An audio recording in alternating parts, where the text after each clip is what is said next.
नमस्कार दोस्तों, मैं राजेश अग्रवाल पन्ना कंपटीशन क्लासेस में आपका एक बार फिर से स्वागत करता हूं लेक्चर नंबर 51 में।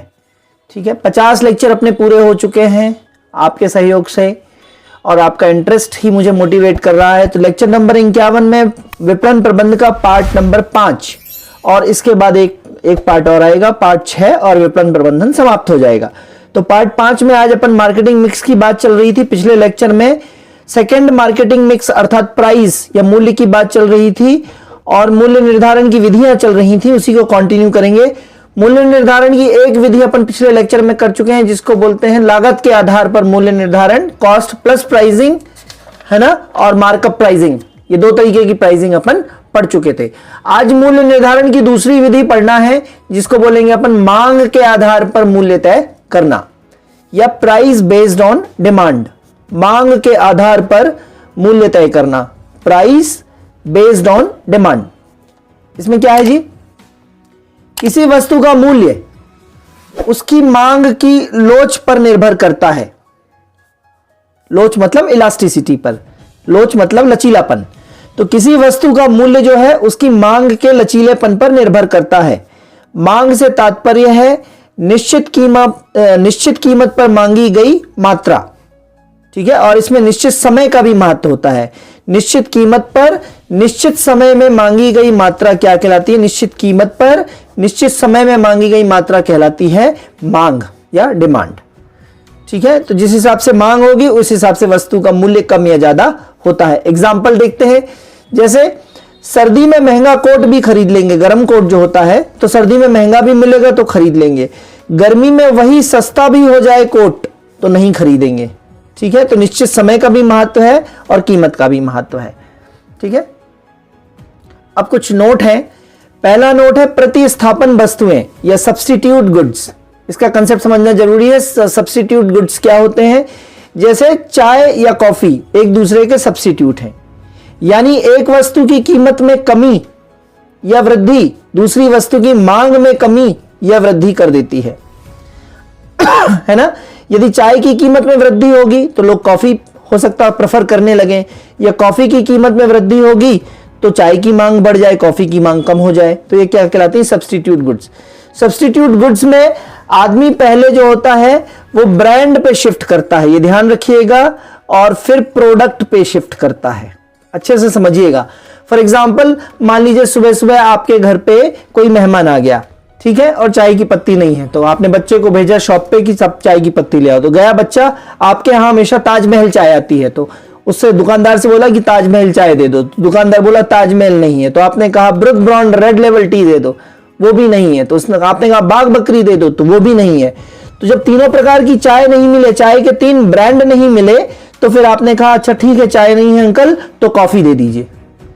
तो पहले ब्रांड शिफ्ट करते हैं कस्टमर, और ब्रांड से नहीं मिलता है अगर कोई भी ब्रांड तो फिर प्रोडक्ट पे शिफ्ट कर लेते हैं। चाय की जगह काय पे आ जाते हैं, कॉफी पे आ जाते हैं। ठीक है, तो सब्स्टिट्यूशन प्रोडक्ट समझ में आया आपको। इस तरीके से पूरक वस्तुएं, कॉम्प्लीमेंट्री गुड्स क्या होती हैं? जैसे पेन और स्याही। पेन की कॉम्प्लीमेंट्री क्या है? स्याही, कार व पेट्रोल। अब इसमें कैसे प्राइसिंग होता है? तो पूरक वस्तुओं में कीमत तथा मांगी गई मात्रा में उल्टा संबंध होता है। कीमत तथा मांगी गई मात्रा में उल्टा संबंध होता है, यानी एक वस्तु की कीमत में कमी, सपोज कार की कीमत में कमी या कार की कीमत में वृद्धि दूसरी वस्तु की मांग में वृद्धि या कमी कर देती है। एक वस्तु की मांग में कमी या वृद्धि दूसरी वस्तु की मांग में वृद्धि या कमी कर देती है। यह उल्टा लिखा हुआ है यहां का। अर्थात कार की कीमत में कमी आएगी तो कारें ज्यादा बिकेंगी, और कारें ज्यादा बिकेंगी तो पेट्रोल की कीमत में क्या हो जाएगी जी? वृद्धि हो जाएगी और मांग भी बढ़ जाएगी। कार की कीमत में वृद्धि होगी तो पेट्रोल की मांग क्या हो जाएगी? कम हो जाएगी। आगे बात समझ में? पूरक वस्तुएं, पेन और स्याही, कार एवं पेट्रोल, इस तरीके के एग्जाम्पल से प्रश्न बनेंगे जरूर। अब बात करते हैं मांग या डिमांड जो है लोचपूर्ण मानी जाएगी कब? यदि मूल्य में थोड़ा सा भी परिवर्तन किया आपने, ऊंच नीच थोड़ा सा भी किया, और मांग में भारी परिवर्तन आ जाए, डिमांड में भारी परिवर्तन आ जाए। थोड़ा सा मूल्य आपने ऊपर नीचे किया लेकिन उससे आपके प्रोडक्ट की डिमांड में जो है वो बहुत भारी परिवर्तन आ जाए। एग्जाम्पल देखिए, एग्जाम्पल है लग्जरी आइटम्स। लग्जरी आइटम्स में जैसे लग्जरी आइटम्स हो गए सारे के सारे, फूड एंड बिवरेजेस हो गए, है ना। बिवरेजेस समझते हैं, कोका कोला, कोल्ड ड्रिंक्स वगैरह जो होते हैं, कॉफी है ना, कॉफी और कोल्ड ड्रिंक्स वगैरह, ये सब क्या कहलाते हैं? बिवरेजेस। स्पेलिंग इंग्लिश में बीवरेजेस, ये आएगी स्पेलिंग, बिवरेजेस।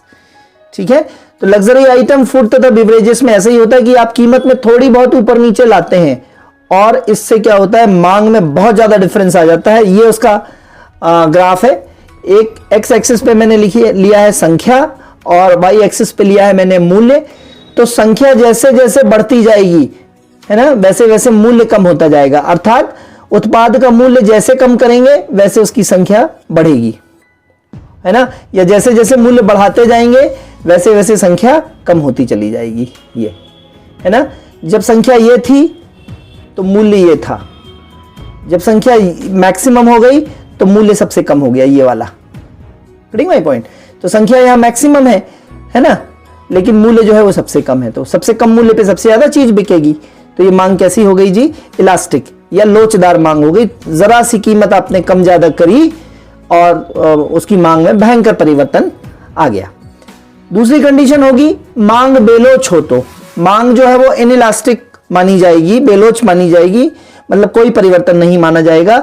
यदि मूल्य में परिवर्तन होने पर मांग में कोई भी परिवर्तन ना हो, मूल्य आप ऊपर नीचे कर लीजिए, उसकी मांग में कोई कमी नहीं आएगी, कोई परिवर्तन नहीं होगा। For example life saving drug, जीवन बचाने वाली जो औषधियां हैं, इंजेक्शन है और गुटखा, ये सारी चीजों के दाम आप चाहे कितने ऊपर नीचे कर लीजिए, इसकी मांग में कोई परिवर्तन नहीं आएगा, है ना।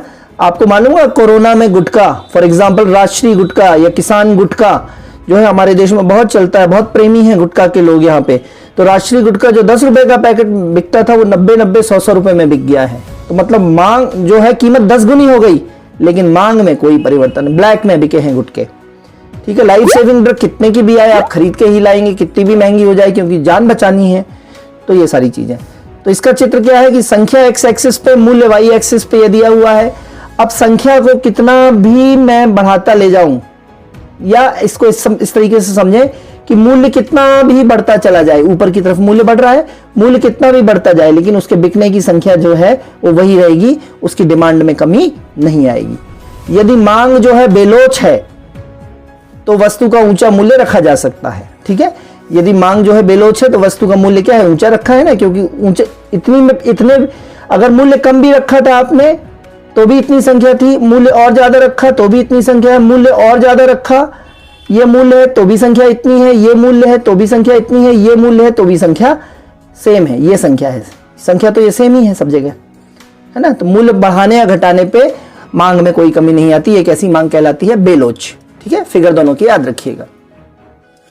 अब बात करते हैं बाजार में प्रतियोगिता के आधार, तीसरा प्रकार है मूल्य निर्धारण का, बाजार में प्रतियोगिता के आधार पर मूल्य निर्धारण या कंपटीशन बेस्ड प्राइसिंग। ये बहुत इंपॉर्टेंट होता है। बाजार में प्रतियोगिता कम होगी तो आप मूल्य ऊंचा रख सकते हैं, बिल्कुल रख सकते हैं। यह बाजार की संरचना या मार्केट स्ट्रक्चर पर निर्भर करता है और बाजार की संरचनाएं निम्न प्रकार की होती हैं। यहां से प्रश्न बनना निश्चित ही है लगभग, है ना। बाजार की संरचनाएं कौन कौन सी होती हैं? तो पहले प्रकार की बाजार की संरचना है पूर्ण प्रतियोगिता वाला बाजार या परफेक्ट कंपटीशन वाला मार्केट। यहां पे क्या होता है, छोटी छोटी कई कंपनियां बाजार में प्रतिस्पर्धा कर रही होती हैं। मार्केट में एंट्री भी आसान होता है और मार्केट से निकलना भी आसान होता है। चाय की दुकान खोलना भी आसान है, चाय की दुकान बंद करना भी आसान है ना। तो खूब प्रतियोगिता है। तो छोटी छोटी कई कंपनियां बाजार में प्रतिस्पर्धा कर रही होती हैं और मार्केट में एंट्री तथा एग्जिट दोनों आसान होता है। यह कहलाता है परफेक्ट कंपटीशन। और यहां मूल्य में जरा सा भी आप परिवर्तन करेंगे तो आपका बाजार बन सकता है या चौपट हो सकता है।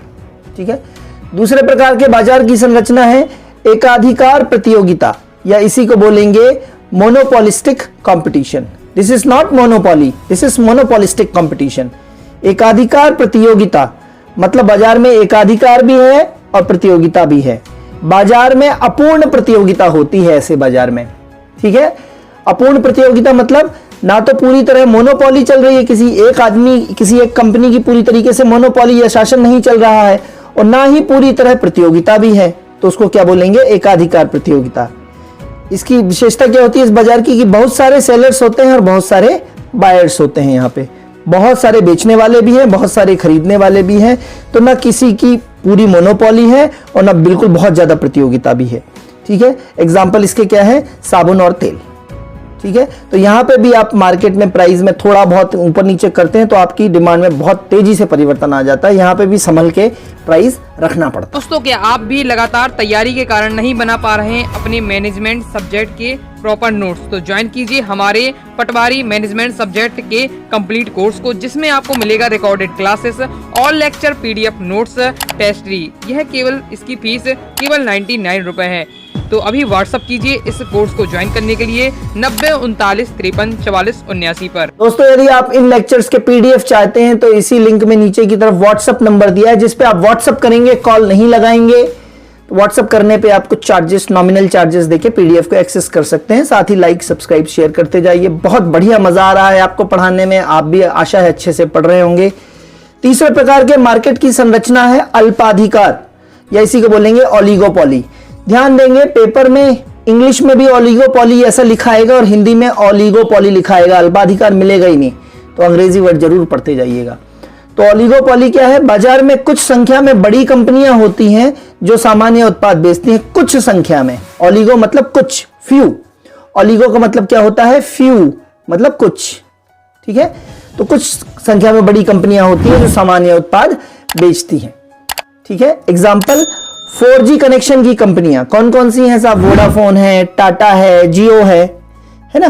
तो 4G कनेक्शन की कंपनियां जो है ये ओलिगोपॉली हैं। 4-5 प्लेयर्स हैं मार्केट में, 4-5 कंपनियां हैं। इनकी मूल्य निर्धारण पद्धति एक दूसरे की नीति पर निर्भर होती है ना। बहुत तेजी से ये परिवर्तन करते हैं अपनी कॉल दरों में, है ना। रिचार्ज पैक में बहुत तेजी से कंपटीशन होता है एक दूसरे को देख के।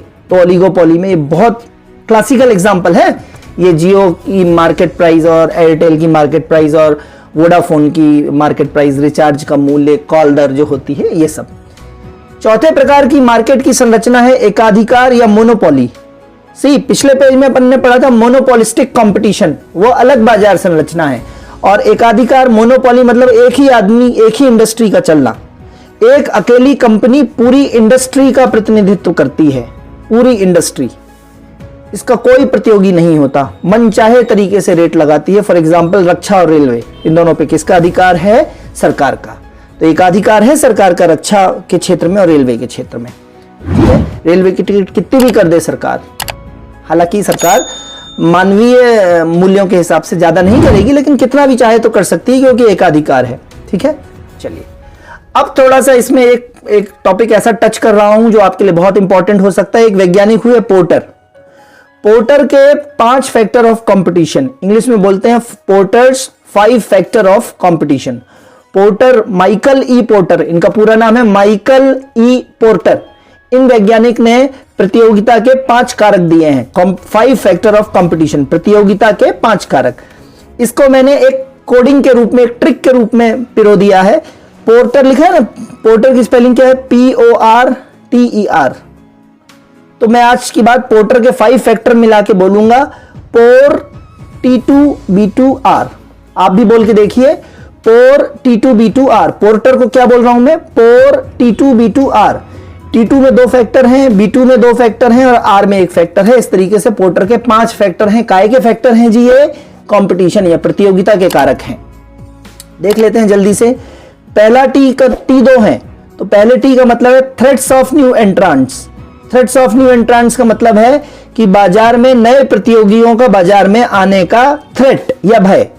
जैसे कोई भी आप काम कर रहे हो, आपको लगेगा आपके बगल से एक कपड़े की दुकान और ना खुल जाए, तो नए प्रतियोगियों का बाजार में आने का भय, इसको बोलते हैं थ्रेट ऑफ न्यू एंट्रांट्स।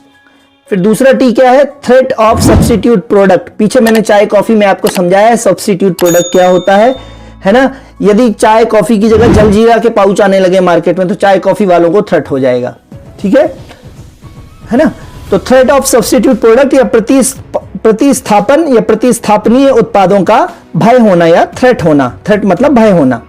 तो ये 2 टी हो गए, थ्रेट ऑफ न्यू एंट्रांट और थ्रेट ऑफ सब्स्टिट्यूट प्रोडक्ट। फिर तीसरा, अब 2 बी हैं, तो बी मतलब bargaining power of buyers. Buyers की बार्गेनिंग पावर मतलब मोल भाव, बार्गेन करते हैं ना अपन, मोल भाव करने की प्रवृत्ति। तो बायर मतलब क्रेता, तो क्रेता की मोल भाव करने की शक्ति है ना, ये भी कंपटीशन को डिसाइड करती है। फिर दूसरा बी क्या है, बार्गेनिंग पावर ऑफ सेलर्स, विक्रेता की मोल भाव करने की शक्ति। दूसरे बी से क्या मतलब है, बार्गेनिंग पावर ऑफ सेलर्स। और आ से मतलब है राइवलरी, राइवलरी में मतलब, राइवलरी मतलब एक दूसरे का विरोधी होना, एक दूसरे का प्रतियोगी होना। इंडस्ट्री में जो कंपटीशन होता है या इंडस्ट्री में जो आपके प्रतियोगी होते हैं उसको क्या बोलते हैं, राइवलरी या विरोधिता। ठीक है, तो पोर्टर के 5 फैक्टर आप याद कर लीजिएगा, बहुत डीप में जाने की जरूरत नहीं है। Port T2B2R।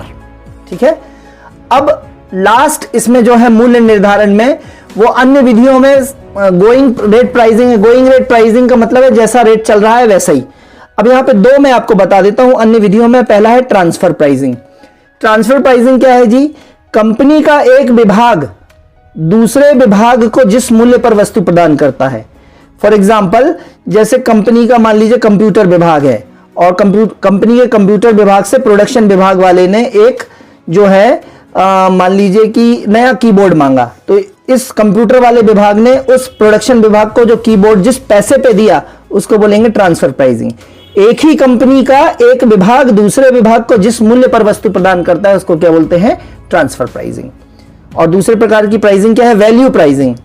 ठीक है, वैल्यू एडिशन, वैल्यू एडिशन मतलब मूल्य करना। वैल्यू एडिशन समझते हैं, जैसे मैं बताता हूं अपना वैल्यू एडिशन। अपन शादी के लिए जब तैयार होते हैं तो वैल्यू एडिशन कैसे करते हैं, है ना, पैंट शर्ट पहन लिया नया तो ठीक है ना, फिर शर्ट के ऊपर आपने कोट डाल लिया तो आपके अंदर क्या हो गया, वैल्यू एडिशन हो गया, आपकी वैल्यू बढ़ गई, आपका मूल्य बढ़ गया।